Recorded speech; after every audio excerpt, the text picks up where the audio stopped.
Oh, drat these computers. They're so naughty and so complex. I could pinch them. What's up, everyone, and welcome. In this episode, we're going to talk about the zero-day hack of the Florida-based Kaseya IT company's VSA software, performed by the notorious Revil ransomware gang. On July 2nd, 2021, Kaseya CEO Fred Voccola said the company shut down its SaaS servers as a precaution to protect more than 36,000 customers.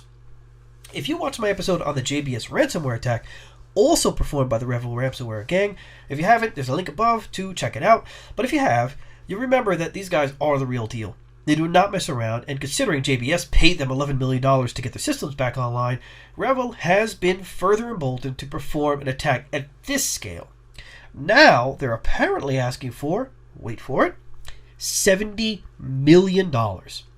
There have been some recent reports that say they dropped that to $50 million, and then they said they're ready to negotiate, or they're willing to negotiate. But the fact alone that they went from $11 million at the JBS attack to $50 or $70 million just shows the breadth and scope of this attack.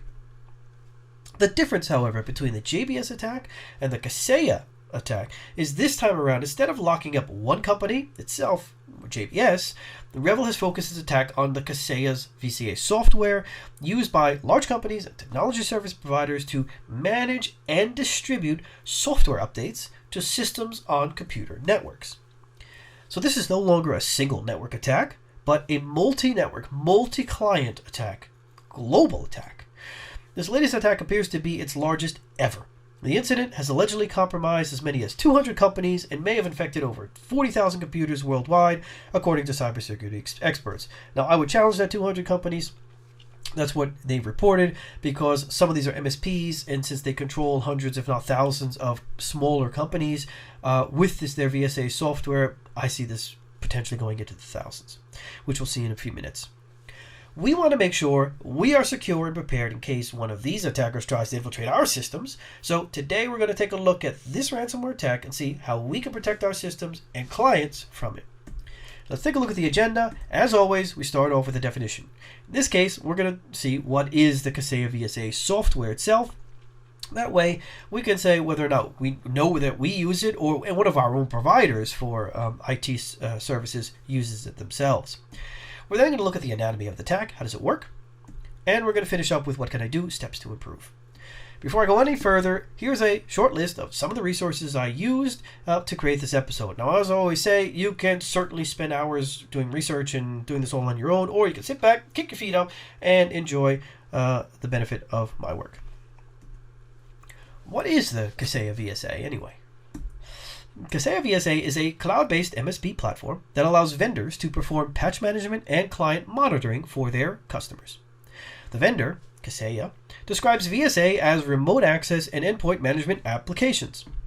The software is popular with so-called managed service providers, MSPs, which provide IT infrastructure to companies that prefer to outsource these things rather than run them themselves. So think about a dentist or a law firm, small company, 5 to 25 employees. They have a bunch of computers and they have a router or this, that, and the other, and they don't have an internal IT guy. They outsource that work to an MSP. So, hacking the MSP via some kind of comprised software like the Kaseya VSA means you have access to all those clients, those customers, the dental firms, the law firms, because the VSA controls all of their systems. Let me take a minute to give you some powerful reasons why you should share this video. Now, if you have seen this before, feel free to skip to the next section or just enjoy it again.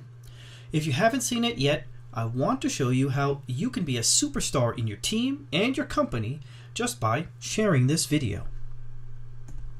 First off, I really appreciate you watching this episode, liking it, and of course, subscribing to my channel.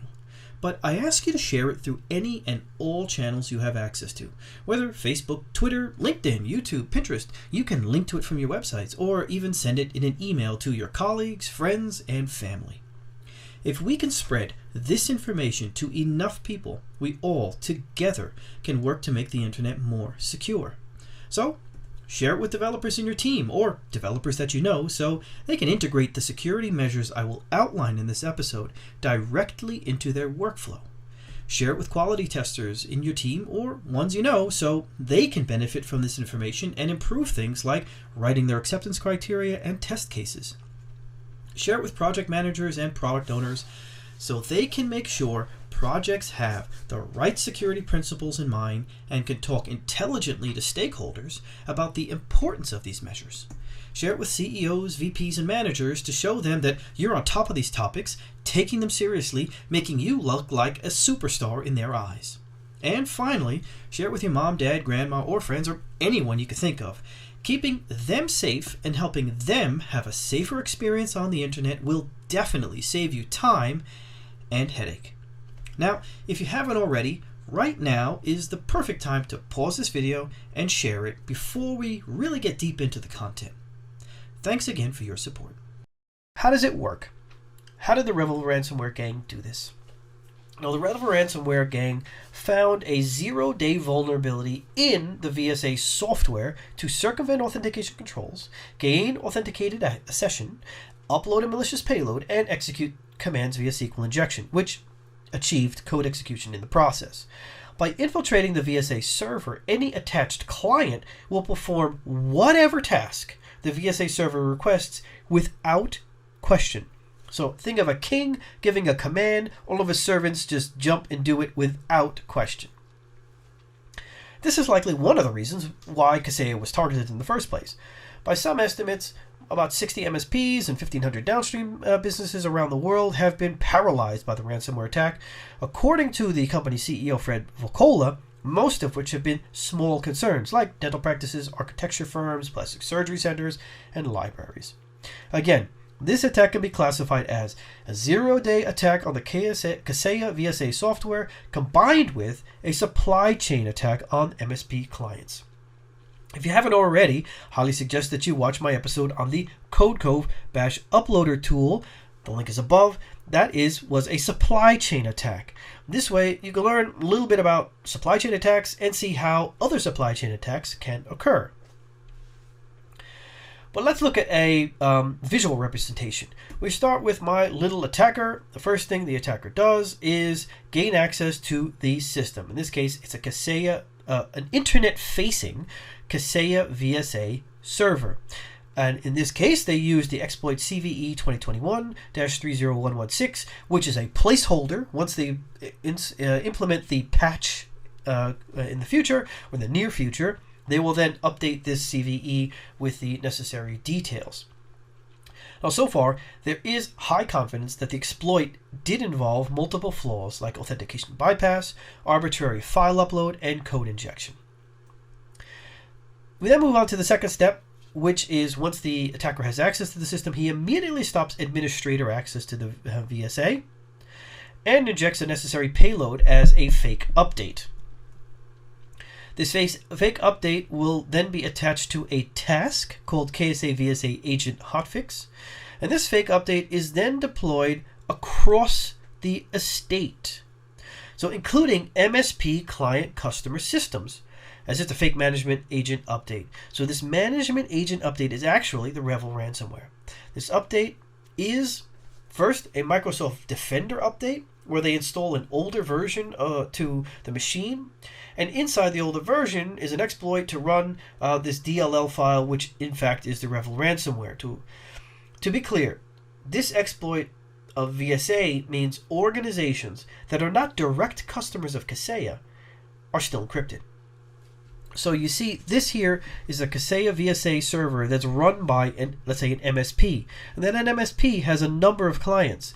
And because this Kaseya VSA has elevated administrative privileges and can put up a command to do whatever it wants, both good and bad, because a hacker was able to exploit it and use it for bad, all of these customers, all of their machines, will automatically do whatever is told to them by this Kaseya VSA. And in this case, what was told to them to do was to download this hotfix, which is an older version of Microsoft Defender, and that older version of Microsoft Defender opens up this DLL. So here's a static view just to show kind of the breadth of potential clients. So just to touch on how many companies have been affected.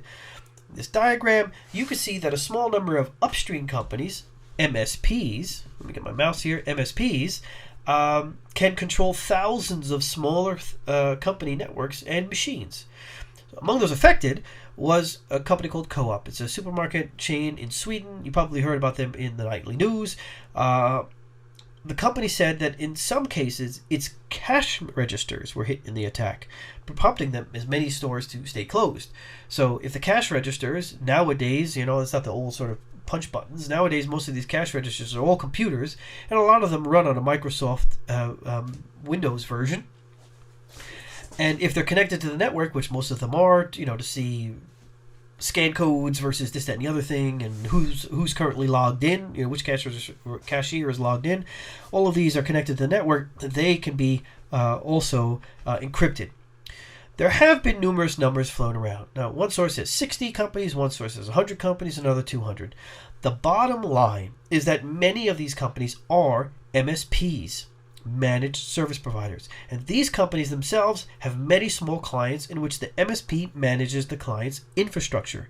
For example, installing Windows updates on machines so that a small company doesn't have to do it themselves. They outsource that service. Dentists, cafes, architecture firms, law firms, all of these small companies that don't necessarily have the budget to have a multi-person IT team, they outsource this stuff.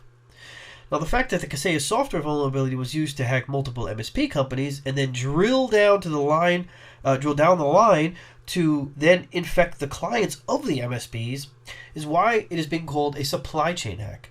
Kaseya supplies the MSPs with, in this case, a buggy, zero-day vulnerable software, and then the MSPs are supplying a service to the clients, so we have a chain with multiple suppliers.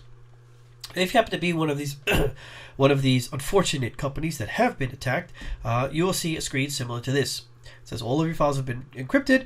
It then directs you to find a README text file and follow the instructions inside of it. When you open that README text, you see the instructions, which include to download the Tor browser and install it, and then visit a specific dark web link, where on that page you are given information to pay roughly $44,999 US. Now, if you want to talk about the propagation by design, like how was this possible? By design, Kaseya is designed to allow administration of systems with high-level privileges, and this was the king with his servants. So ransomware can push itself to systems. It's not just good stuff that can go. Any command that's entered would be executed by the clients. If somebody were to hack in and say delete everything from your C drive, that command would be executed. So the attackers pushed this management agent update, which is automatically installed on all managed systems, which means very wide impact. So this particular agent update is a management agent update, which has an elevated, I'll say the supreme, it says it goes to everybody. Everybody. It's not just saying only this client or that client or this network. This is sort of like a network-wide signal to say everybody has to do this hotfix. Additionally, Kaseya recommend antivirus exclusions on some folders used during deployment of this malware.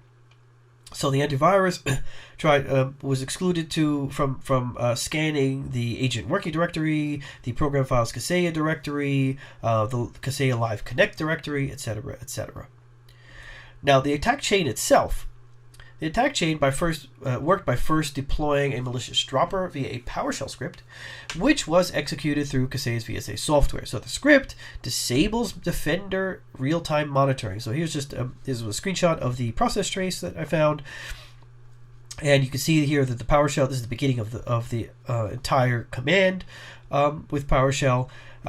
It actually disables real-time monitoring, disables IPS, disables cloud lookup, disables script scanning, disables control folder access, which is a ransomware prevention feature, disables network protection, and stops cloud sample submission. Here is the entire command. PowerShell set MP preference, disable real-time monitoring, true, right? So we had disable intrusion prevention system, true, disable IPS, disable OAV protection, disable script scanning, so on and so forth.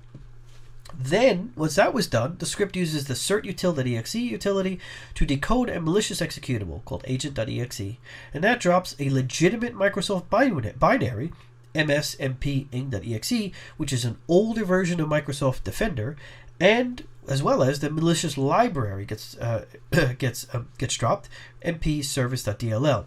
Now, this DLL is the Revil ransomware. This library is then loaded by the legitimate msmp-ing.exe by utilizing the DLL side load technique. So, we have an idea of how widespread this was, an understanding of the Kaseya VSA software and what it does, to see whether or not we use it or any of our providers use it, a visual of sort of how the hack worked, and an idea of the commands. This is an ongoing investigation, so new information will come out with more details, but let's take a look now and see what we could do to mitigate these attacks. How do we stay safe? I like this quote from the CEO of Kaseya. It says, "The biggest lesson I learned is to trust the process and don't take risks. A day of downtime or 36 hours of downtime is much better than someone getting ransomed. To me, a week of downtime is better than getting ransomed." So what are some general steps you can take? You need to educate your users to spot suspicious emails, activity, and contact IT if they encounter anything suspicious. You need to make time for regular offline backups. You need to test those backups to ensure they can be restored from reliably. Do this on a regular basis, at least quarterly. Every month would be even better, but I understand that's time intense.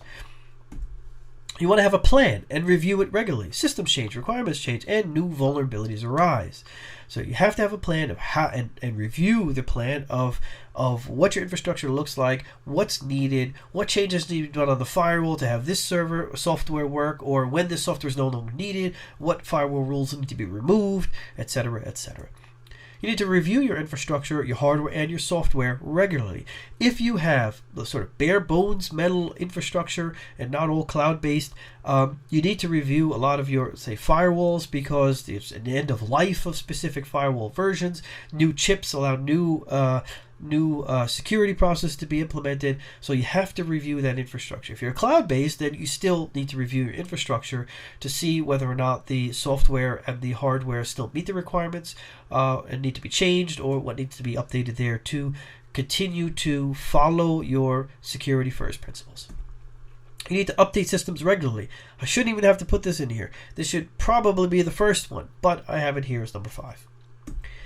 You need to restrict write permissions, especially on things like file servers. If most of your employees are just downloading like a vacation document to fill out and hand in, then they don't need write permissions to file servers.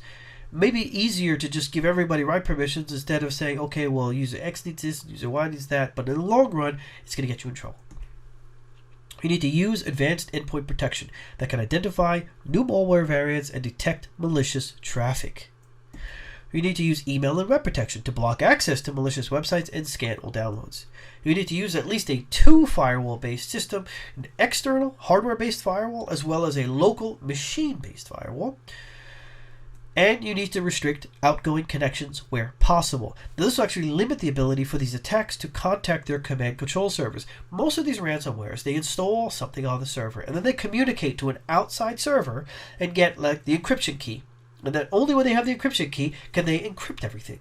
So if you have restricted outgoing connections on your local machine-based firewall as well as your network hardware-based firewall, then you have a higher chance of preventing this malware or this ransomware from communicating to its command control server and ever really being able to trigger to the next step. You need to disconnect from the networks immediately if you suspect infection. Goes without saying, most of these companies, for example, the Kaseya, he said, immediately took their entire SaaS infrastructure offline to protect their customers instead of saying, well, I think I have it under control. The last is get insurance. Double-edged sword. There's a lot of discussion out there whether or not you should have it. They're talking about implementing, the banning of being able to pay ransom for this, to try to stymie it. I don't think it's going to work.